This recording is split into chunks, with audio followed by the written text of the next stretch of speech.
आपल्या महाराष्ट्रातील सीमावर्ती जिल्हे आणि त्या जिल्ह्यांना कोणत्या राज्यांची सीमा संलग्न आहे हे आपण पाहणार आहोत। सर्वात महत्त्वाचं म्हणजे आपण दक्षिणेकडून सुरुवात करूया।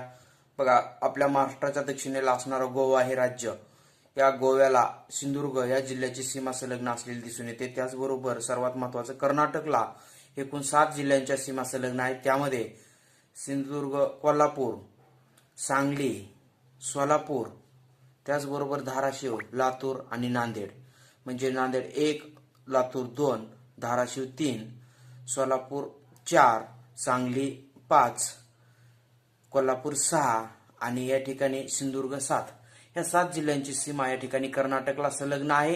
तर या ठिकाणी बघा, महाराष्ट्राच्या आग्नेय दिशेला असणारं महत्त्वाचं राज्य तेलंगणा, या तेलंगणाला एकूण 4 जिल्ह्यांच्या सीमा संलग्न आहेत।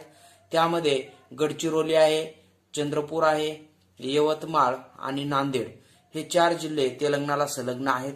तर पुढे जाऊन सर्वात महत्त्वाचं म्हणजे या ठिकाणी महाराष्ट्राच्या पूर्वेला असणारे छत्तीसगड राज्य, या छत्तीसगडला 2 जिल्ह्यांच्या सीमा संलग्न आहेत। त्यामध्ये गडचिरोली एक आहे आणि गोंदिया या 2 जिल्ह्यांच्या सीमा छत्तीसगडला संलग्न आहेत। त्याचबरोबर या ठिकाणी बघा, महाराष्ट्राच्या उत्तरेला असणारं महत्त्वाचं राज्य आहे मध्य प्रदेश, या मध्य प्रदेशला 8 जिल्ह्यांच्या सीमा संलग्न आहेत, म्हणजे सर्वाधिक जिल्ह्यांच्या सीमा या मध्य प्रदेशला संलग्न आहेत। तर त्यामध्ये बघूया आपण गोंदिया, भंडारा, नागपूर, अमरावती, बुलढाणा, त्याचबरोबर जळगाव आहे, धुळे आणि नंदुरबार। तर हे 8 जिल्हे या ठिकाणी लक्षात असू द्या।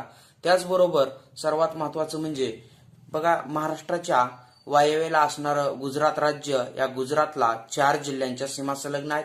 त्यामध्ये नंदुरबार, धुळे, नाशिक, पालघर या जिल्ह्यांच्या सीमा गुजरातला संलग्न आहेत। तर या ठिकाणी बघा, पालघरची सीमा ही दादरा नगर हवेलीशी संलग्न असलेली दिसून येते, दादरा नगर हवेली केंद्रशासित प्रदेश। आणि सर्वात महत्त्वाचं म्हणजे अलीकडेच दादरा नगर हवेलीमध्येच आपल्याला दीव दमण या केंद्रशासित प्रदेशाचा सुद्धा समावेश झालेला दिसून येतो। आणि हा समावेश कधी झाला तर 26 जानेवारी 2020 रोजी झालेला दिसून येतो। तर या ठिकाणी अजून एक महत्त्वाचा प्रश्न बनू शकतो, तो म्हणजे बघा, गडचिरोलीची जी की सीमा आहे ती छत्तीसगड आणि तेलंगणा या 2 राज्यांना संलग्न आहे। तसेच नांदेडची सीमा सुद्धा तेलंगणा आणि इकडे कर्नाटक अशा 2 राज्यांना संलग्न आहे नांदेडची सीमा ही, ठीक आहे।